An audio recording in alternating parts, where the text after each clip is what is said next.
ఇచ్చినట్లయితే ముందు వ్యక్తి నిల్చున్న వాడికి ఉత్సాహం కలుగుతుంది చెప్పాలి.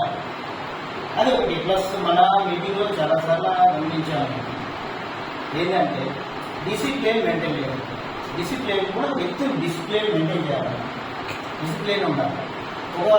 మనం మోటివేషనల్ స్పీచ్ కానీ ఏమైనా ఇచ్చినప్పుడు పోజు కానీ అది కానీ మనం వైబ్రేషన్ కానీ లేదా సైలెంట్ పెట్టుకొని ఉండాలి. ఎందుకంటే స్పీచ్ ఇచ్చినప్పుడు ఇంట్రెస్ట్గా పక్క వాళ్ళు ఏమిగా ఉంటాడు కాన్సన్ట్రేషన్ పెట్టి దానిపైన ఏం చెప్తున్నారని కాదు. పక్కన పోయింది అనుకోండి, ఆ కాన్సన్ట్రేషన్ అనేది పోయి అక్కడ ఆ వ్యక్తి మీద పోతుంది. అంటే ఇక్కడ ఏం చెప్తున్నారని ఆయనకు అర్థం కాదు. అందుకే మనం discipline first of all discipline maintain చేయాలి ఒకటి. సెకండ్ థింగ్, ఎప్పుడైనా కానీ మనము ఒక వ్యక్తికి అభినందిస్తాము. అభినందించాలంటే మనం క్లాప్స్ కొడతాం. క్లాప్స్ కొట్టే కారణం ఏంటి? క్లాప్స్ కొడతాం, చప్పట్లు కొట్టాం. అది కూడా డిసిప్లిన్గా ఉండాలి.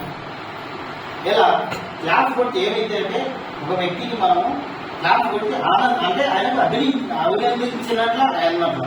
సెకండ్, మన క్లాప్ కొట్టే ప్రెషర్ అవుతుంది, మన బ్లడ్లో సర్క్యులేషన్ జరుగుతుంది అన్నమాట. యాక్టివ్ ప్రెషర్ అంటే మన బ్రెయిన్ వరకు బ్లడ్ వెళ్తుంది, యాక్టివ్ అవుతుంది.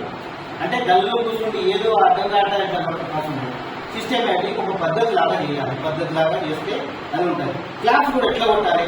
ఫస్ట్ 2, మళ్ళా 3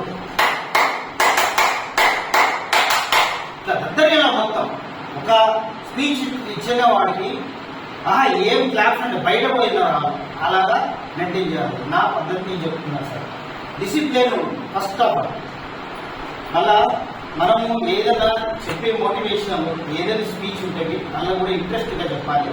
మనం పాజిటివ్ థాట్ ఉండాలి. దాని గురించి నేను చెప్పాలంటే ఒకటి నేను రాసుకొచ్చాను, నేను తెలుగు రాదని ఏమనుకోదు, నేను చెప్తున్నాను.